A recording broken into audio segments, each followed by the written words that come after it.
सावधान रहिए, सतर्क रहिए, क्योंकि कोई आपसे आईएएस बनकर रौब झाड़ने वाला आपको ठग कर न निकल जाए।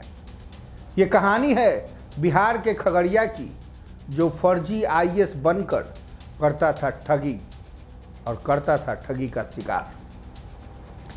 इस ठग को खगड़िया पुलिस ने दबोचा है, एक ऐसे शख्स को जिसके जेब में फर्जी आईएएस का कार्ड मिला है और बैग में 5 आईफोन हैं और सबसे बड़ा दावा ये करता है कि मैं एनएसए अजीत डोभाल का अंडर कवर एजेंट हूँ।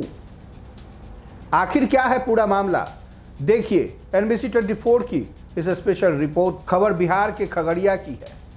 खगड़िया के गोगरी पुलिस को गुप्त सूचना मिली कि एक युवक आईएएस अधिकारी बनकर लोगों पर रौब जमा रहा है, धौंस दिखा रहा है।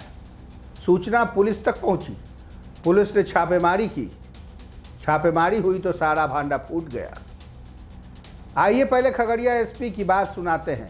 गोगरी थाना क्षेत्र के अंतर्गत एक मामला सामने आया है जिसमें जमालपुर का रहने वाला मनीष गुप्ता अपने आप को आईएएस ऑफिसर बताकर बहुत लंबे समय से गोगरी थाना क्षेत्र और साथ ही साथ बिहार के अन्य जिलों में लोगों से ठगी का कारोबार चला रहा था। इसके अलावा ये अपनी जो प्राइवेट गाड़ियां हैं उन पर आईएएस का बोर्ड लगाकर या गवर्नमेंट ऑफ इंडिया का बोर्ड लगाकर समाज में दहशत फैलाता था और दबंगई पैदा करता था। और पुलिस को एक सूचना मिली थी तो इसमें एक टीम बनाई गई थी और खगड़िया पुलिस के द्वारा इसमें जब इसके घर पर छापेमारी की गई तो कुछ चौंकाने वाले तथ्य इसमें सामने आए थे और इसके द्वारा बताया गया है कि ये सेंट्रल जो केंद्रीय सतर्कता आयोग है उसका ये कार्ड अपने को दिखा रहा था। और साथ ही साथ जब इससे इंटरोगेशन की गई तो इसके द्वारा बताया गया कि वो भारतीय सुरक्षा प्रमुख श्री अजीत डोभाल के अंडर कवर एजेंट के रूप में भी काम करता है। जो सारी चीज़ें इसकी प्रथम दृष्टया फर्जी पाई गई हैं वो इसका जो आइडेंटिटी कार्ड है जिस पर आईएएस ऑफिसर लिखा हुआ है उसको जब्त किया गया है। इसके अलावा जब इससे कड़ाई से पूछताछ की गई और इसके घर पर सर्च किया गया तो इसके यहाँ से 31 लीटर के आसपास विदेशी शराब जो विभिन्न विदेशी ब्रांडेड कंपनी की है जिनको आयात किया गया है, इंडिया में मंगाया गया है, वो मिली। इसके अलावा इसकी जो लग्जरी लाइफ स्टाइल है उसमें बियर और इसके अलावा जानवर जो एक बारहसिंगा होता है उसके 2 सींग इसके यहाँ से बरामद किए गए हैं जो वाइल्ड लाइफ प्रोटेक्शन एक्ट के तहत दंडनीय अपराध है। साथ ही साथ इसके पास से एक टेस्ला कंपनी की जिस पर गवर्नमेंट ऑफ इंडिया का बोर्ड लगा हुआ है वो कार भी जब्त की गई है। और उल्लेखनीय है कि इस संदर्भ में जो कार जब्त की गई है ये बड़ा जो मॉडल है इसका टेस्ला कंपनी का, तो ये ड्राइवरलेस कार की कैटेगरी में तो नहीं रखी जा सकती है, लेकिन चूंकि इंडिया में अभी गवर्नमेंट ऑफ इंडिया द्वारा उसको अलाउ नहीं किया गया है ड्राइवरलेस कार को, तो ये जो इसके फीचर्स हैं ये FHD वाले फीचर्स हैं जिनको हम फुल सेल्फ ड्राइविंग वाले फीचर्स कह सकते हैं। इसको हम ऐसे समझ सकते हैं जैसे इसको केवल डिटेक्ट करना है, निर्देशित करना है गाड़ी को कि टर्न लेना है, लेफ्ट लेना है या राइट लेना है, तो ये अपने आप लेती है। तो कमोबेश इसको हम ड्राइवरलेस वाली कैटेगरी में भी रख सकते हैं, लेकिन इसको एग्जैक्ट इसके लिए जो वर्ड है वो है FHD फुल सेल्फ ड्राइविंग, जो असिस्टेड ड्राइविंग सिस्टम पर आधारित है, उस पर काम करता है। और ऐसी गाड़ियाँ सामान्यतः नहीं मिलती हैं लोगों के पास और ये सामान्यतः शायद पहला मामला होगा कि ये टेस्ला कंपनी की जो गाड़ी है इनके यहाँ से जिस पर गवर्नमेंट ऑफ इंडिया का बोर्ड लिखा हुआ है मिली है। इसके अलावा एक अन्य गाड़ी जो टाटा सफारी की है उस पर भी गवर्नमेंट ऑफ इंडिया का बोर्ड लगा हुआ है और वो भी इसके पास से जब्त की गई है। इसके अलावा एप्पल कंपनी के 5 मोबाइल फ़ोन इसके पास से जब्त किए गए हैं। विभिन्न कंपनियों उसके बैंकों के इसके पास से 20 क्रेडिट कार्ड बरामद किए गए हैं, 8 डेबिट कार्ड, 4 चेकबुक बरामद की गई है। इसके अलावा बहुत सारे सामान इसके यहाँ से बरामद किए गए जो आपको इसमें डिटेल में ट्रेस होने के लिए मिल जाएंगे।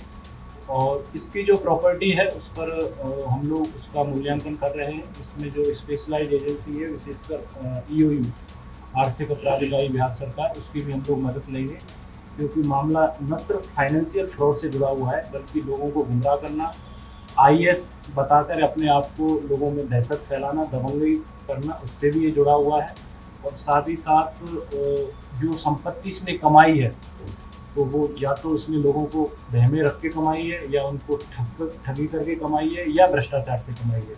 इसकी न सिर्फ बिहार में ही इसकी जो घर है, जो प्रॉपर्टी है, बिहार के बाहर भी हमको सूचना मिल रही है, इवन विदेशों में भी इसकी सूचना है। तो इसमें जो भी है, क्योंकि अभी अनुसंधान के क्रम में बहुत सारी चीज़ें सामने आएंगी, तो उसको भी विजिट करना ठीक नहीं है। इसमें और भी गिरफ्तारियाँ होंगी और बड़े स्तर पर इसमें जांच की जाएगी। एसपी भानु प्रताप सिंह की माने तो आरोपी के पास से एक फर्जी आईएएस मनीष गुप्ता का पहचान पत्र मिला, 5 महंगे मोबाइल फ़ोन भी ले और कुछ सरकारी दस्तावेज भी बरामद हुए हैं।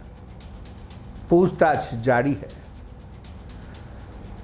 पूछताछ में आरोपी ने पुलिस को हैरान कर देने वाला बयान दिया है।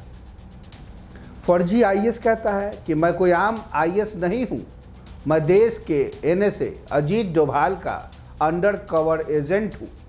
जी हां, राष्ट्रीय सुरक्षा सलाहकार अजीत डोभाल का नाम लेकर इसने पुलिस को भी डराने की कोशिश की। गौरतलब है कि अजीत डोभाल भारत के राष्ट्रीय सुरक्षा सलाहकार हैं। देश की आस्था से जुड़े सबसे बड़े अधिकारी हैं अजीत डोभाल, जिन्हें लगभग सभी जानते हैं, और ख़ास तौर पर फिल्म धुरंधर के बाद तो सब लोग जानने लगे। आपको याद होगा वो डायलॉग जिसमें डोभाल जी ने कहा कि हौसला, ईंधन और समय। ये डायलॉग इतना फेमस हुआ कि अजीत डोभाल सबकी जुबान पे छा गए, जो आज भी लोगों को याद है। मगर बात खगड़िया की, बात फर्जी आईएएस मनीष गुप्ता की, और इस फर्जी आईएएस ने उन्हीं का नाम इस्तेमाल क्यों किया? इस तरह के लोग बड़े अधिकारियों का नाम लेकर लोगों से ठगी करते हैं। फर्जी आईएएस का कार्ड और उनकी निजी गाड़ी पर भारत सरकार लिखे हुए बोर्ड के साथ साथ बारसिंघा के प्रतिबंधित सिंह और विदेशों से इंपोर्ट किए गए लाखों रुपए मूल्य के विदेशी शराब, कई credit card, debit card, 5 iPhone भी बरामद किए गए। उसके पास से टेस्ला कंपनी की कार मिली है। जी हाँ, टेस्ला कंपनी की कार, जिसे ड्राइवरलेस नहीं कहा जा सकता, लेकिन हाँ, कार बहुत कीमती है। ये एफएसडी श्रेणी की कार है। गिरफ्तार मनीष गुप्ता के पिता रिटायर्ड प्रोफेसर थे। उसका एक भाई कनाडा में रहता है, जो 1 सप्ताह पहले ही खगड़िया आया था और फिर वापस लौट गया। फिलहाल हिरासत में लिए गए फर्जी आईएएस मनीष गुप्ता को जेल भेज दिया गया है। सूत्रों की माने तो बरामद कार कनाडा में रहने वाले भाई की है। सचेत रहने की जरूरत है। टेंडर, ट्रांसफर, पोस्टिंग और सरकारी काम के नाम पर वसूली करना ऐसे लोगों का मकसद होता है। जनता को भी सतर्क रहना चाहिए, क्योंकि पुलिस ने आरोपी को गिरफ्तार तो कर लिया है, लेकिन उससे पूछताछ में और भी कई खुलासे होने की उम्मीद है।